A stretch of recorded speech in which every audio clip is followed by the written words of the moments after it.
em outubro, a partir dali, começa haver uma pressão para as eleições, novas eleições presidenciais. Em abril de 45 é criada a UDN, um partido político, né? Depois de tanto tempo os partidos políticos sem existir, a UDN é criada, que era um partido de oposição ao Vargas, a União Democrática Nacional. Depois é criado o PTB, Partido Trabalhista Brasileiro, e depois é criado o PSD, o Partido Social Democrático. Mas aí isso aí já caminha ali para um período depois do governo Vargas. Em outubro de 45, finalmente o governo Vargas termina, né? O Vargas ainda tenta a sua manutenção no poder, dizendo democracia com Vargas, queremos Vargas, um movimento chamado Movimento Queremista, né? Democracia com a continuidade de Vargas, tinha ficado 15 anos, não queria ficar mais tempo, e consegue até uma certa adesão dos trabalhadores, mas depois a alta cúpula militar dá um golpe no dia 29 de outubro, né? Pressionada pelos partidos políticos, querendo eleições, com medo de que Vargas desse um novo golpe. A alta cúpula militar, que havia apoiado Vargas em 37, em 45 eles são responsáveis por tirar Vargas, e termina assim o governo Vargas. E um ponto importante para a gente fechar, só para a gente fechar aqui, eu deixei por último, é a questão do trabalhismo, né? Então, Vargas ele tem essa relação com os trabalhadores construída, né, com essa ideia de pai dos pobres, principalmente a partir da criação do DIP em 39, né? Lembrando que no início do governo que eu falei antes, houve muita repressão contra os trabalhadores que eram contrários, muitos presos, muitos desbordoados, quem era de outros países foram expulsos, de volta para os seus países, foram deportados. Mas a partir do Estado Novo, principalmente a partir de 39 com o DIP, foi feita essa campanha, né, de adesão aos trabalhadores, essa ideia de pai dos pobres, e em 43 é criada a CLT. Então, a partir do momento que o Vargas percebeu ali que o governo dele, com a entrada do país na guerra, caminhava para o final, ele foi se preparando, criou a CLT em 43, que nada mais é do que a reunião de todas as leis trabalhistas que ele havia criado já antes, ele reuniu essas leis num conjunto, por isso que a consolidação, ele consolidou tudo que ele já tinha feito, a consolidação das leis trabalhistas. E em 45 ele cria o PTB, justamente, que vai ser o partido que vai simbolizar o apoio, a ligação que ele tem com os trabalhadores. Que vai ter muito sucesso, inclusive também para enfraquecer o Partido Comunista. Ele pensou, tem que criar um partido para solidificar essa relação que eu criei com os trabalhadores, para não deixar esses trabalhadores aderirem ao Partido Comunista. Então é isso. Finalizando aí, marquei aqui 54 minutos. Passei alguns minutinhos aí, mas eu falei que ia falar de entre 40 e 50. É isso, a gente pode abrir para pergunta. Obrigado, gente. Tiago, tem até uma mensagem aqui do Rafael, que ele falou uma coisa que eu achei interessante, eu nunca tinha escutado esse termo, né? Que ele botou assim: um dos temas já cobrados em vestibulares é a chamada modernização autoritária, também presente em outras experiências ditatoriais. Você pode comentar sobre? Abraço de Brasília, Laura. Legal, bacana. Obrigado aí ao Rafael pelo comentário. A modernização autoritária seria justamente o que eu fui comentando depois, um pouco depois do que entrou a pergunta dele, eu consegui ver assim meio de supetão, entra rapidinho e depois desaparece. Mas essa questão de você modernizar, não de uma forma democrática, não de uma forma liberal, né?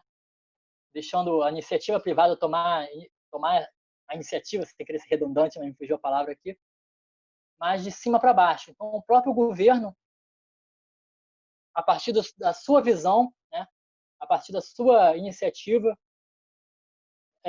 faz essa modernização, investe nessa industrialização de cima para baixo, com um investimento pesado do Estado.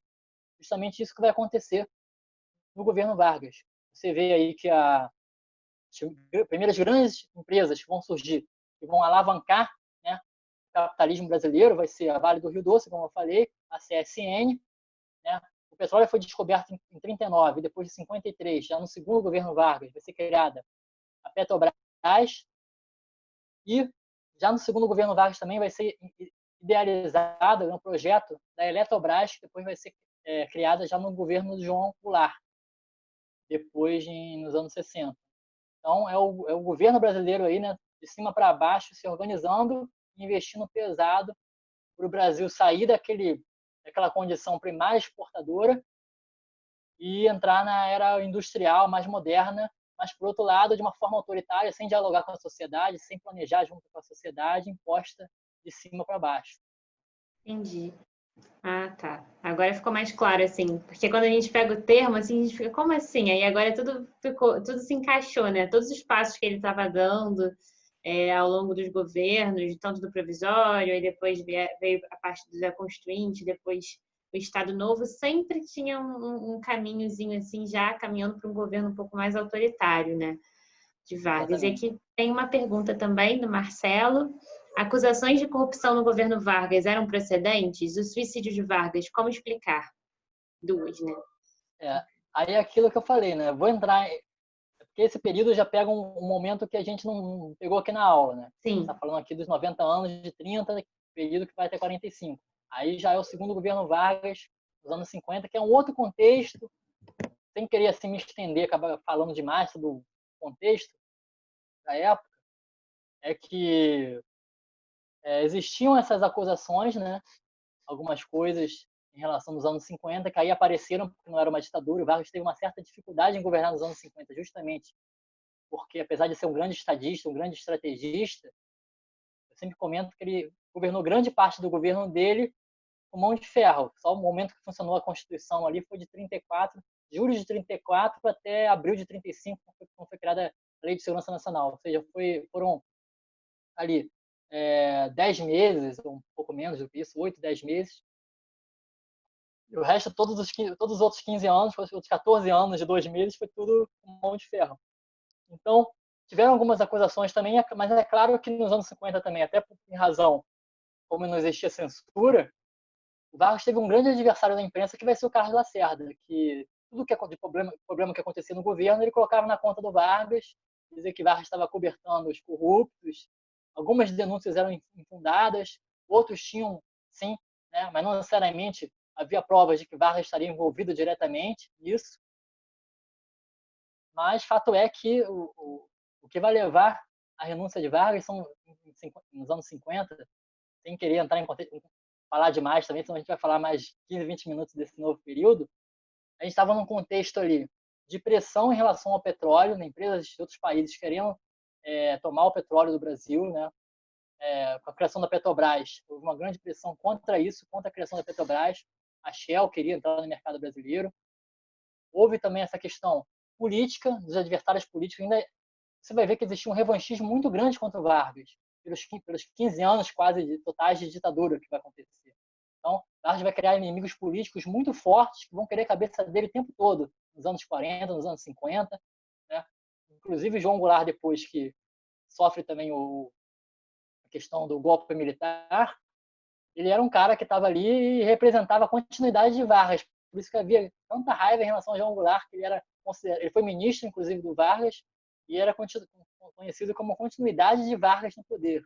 Então, havia um grande revanchismo contra Vargas, que vai influenciar nisso. Mas tem questões econômicas envolvendo o petróleo, questões políticas desses inimigos políticos, né? E dessa questão das fraudes mesmo, da corrupção mesmo, não houve uma prova clara, né? Até porque depois do suicídio dele, o inquérito foi praticamente descartado, não foi muito adiante, mas foi inclusive submetido Vargas a impeachment. Fala-se pouco sobre isso nos anos em 54, Vargas sofreu o processo de impeachment. Foi para o Congresso a votação, só que a votação ele ganhou. Tá? Ele não ganhou a permanência de Vargas na votação do Congresso, mas ele sofreu o processo de impeachment. Disso eu não sabia também, não. E aí, pessoal, alguém tem mais uma pergunta? Vinícius, Beatriz, Ana, Valéria, pessoal. Obrigada, Regina. Vi aqui agora essa mensagem. Conseguiu acompanhar, então, né? Estava no trânsito, mas conseguiu acompanhar. Que bom. Alguém tem mais alguma pergunta? Imagina, obrigada a vocês pela participação. Ó, Mariana me perguntou, Tiago, qual era a relação de Vargas com o integralismo? Então, o Vargas, ele achava eu tô falando, vou falar aqui o que ele fala pelas palavras dele, tá no diário dele escrito. Tá bom. Ele considerava o integralismo uma ideologia muito útil, principalmente para disciplinar a população. Tá? Ou seja, nesse viés autoritário, né, de militarismo, enfim. Só que ele escrevia no diário dele, em algumas ocasiões, que ele não confiava muito nos líderes integralistas. Até que ponto os líderes estavam ao lado do governo ou queriam dar um golpe, tirar ele e assumir o poder. Principalmente o Plínio Salgado, que era o grande líder ali dos integralistas. Né? Mas, digamos assim, como o Vargas bebia muito dessa questão tinha muita inspiração fascista, apesar de não ser o governo fascista, não tinha as características de um governo totalitário, né, ao pé da letra, mas o Estado Novo vai ser um governo que vai usar muito de algumas estratégias dos governos fascistas. O Vargas, por isso, tinha certa simpatia em relação ao integralismo. Inclusive, o próprio Filinto Miller e outras autoridades eram germanófilos, né? Apoiavam muitas das práticas que estavam acontecendo na Alemanha e na Itália. Muitas pessoas da alta cúpula integralista depois vão fazer parte do governo Vargas também, inclusive no Estado Novo. Né? A gente pode pensar ali uns 4, 5 nomes, entendeu? Ao contrário dos comunistas, claro que ele não ia colocar nenhum comunista para governar com ele ali no Estado Novo. Então, a relação de Vargas em relação ao integralismo, a gente pode definir, resumindo, né, é o resumo, a nossa aula de hoje aqui é o resumo, é como uma relação de simpatia, nutria simpatia pelo integralismo, mas que não nutria como é que se diz? Confiança em relação aos líderes integralistas. Inclusive, principalmente depois que, em 38, em maio de 38, né, quando o integralismo, que achava que fazia parte do governo, não fez parte do governo da ditadura, ele prepara uma revolução em maio de 38, eles tentam invadir o Palácio do Catete, conseguem invadir o Palácio do Catete para tirar Vargas do poder. E depois desse caso, inclusive, Filinto Miller apresenta a demissão dele, e o Vargas não aceita a demissão. Filinto Miller ele não era integralista também, mas ele nutria simpatias pelo integralismo. Tinha amigos no integralismo. Então, aí, a partir de maio de 38, depois dessa tentativa armada de tomar o poder, os integralistas vão ser perseguidos igual os comunistas eram antes. Entendeu? Aí a gente vai ter um momento realmente de repressão aos integralistas nesse período aí de 38. E depois, quando o Brasil entra na guerra em 42, é um novo momento, que os integralistas vão ser perseguidos, são chamados de influenciadores, como se tivessem a favor da Alemanha, a favor da Itália, então eram traidores, teriam que ser perseguidos, presos. Então a gente vai ter dois momentos ali de perseguição forte aos integralistas. Uma em 38, depois da tentativa frustrada de insurreição, da revolta integralista, em maio de 38, e depois, a partir de 42, quando o Brasil entra na guerra, vai ter uma nova perseguição aos integralistas, como se eles fossem os representantes dos fascistas, né, da Alemanha e Itália, que eram inimigos de guerra aqui no Brasil. Obrigada, Tiago. Tem mais uma pergunta aqui da Miriam. Primeiro, ela agradece aqui, Tiago, ao curso. Obrigada, Miriam. E ela gostaria de saber sobre sindicatos de direita. Procede que Vargas fez a criação desses sindicatos de viés de direita? Pode repetir, por favor, que deu uma focada aqui. Não. Claro. Cadê? Perdão.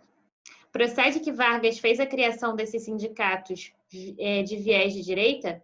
A relação dos sindicatos com o governo? O que vai acontecer desde o início do governo Vargas foi aquilo que eu comentei no início. Né? O que acontece é o seguinte, não são criados sindicatos de direita, a gente não pode definir dessa forma. O que aconteceu é o seguinte, o sindicato, ali no início dos anos 30, os sindicatos que eram criados, os que fossem favoráveis ao Vargas, ele admitia, independente de ser direita, centro, enfim.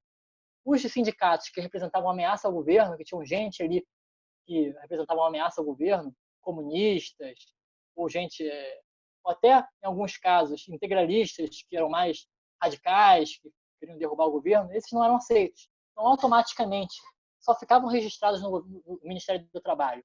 E só tinham direito às leis trabalhistas os sindicatos que agiam de acordo com o governo Vargas. Se por acaso ele ficasse sabendo, aí ele criou uma forma de controlar isso. Como? Quando tinha uma reunião sindical, ia sempre um representante do Ministério do Trabalho nessa reunião, ele assistia a reunião, depois fazia um relatório para o governo, né, para o próprio Ministério do Trabalho. Então, por exemplo, Carol, criou um sindicato de jornalistas. E, a princípio, o governo foi lá e aprovou o seu sindicato. Aí, se alguém do governo fosse numa reunião no seu sindicato e visse você falando alguma coisa contra o Vargas, eles iam lá, caçavam a existência do seu sindicato e acabou, entendeu? se o seu sindicato tentasse continuar existindo, marcasse uma nova reunião, era considerado ilegal e era todo mundo preso.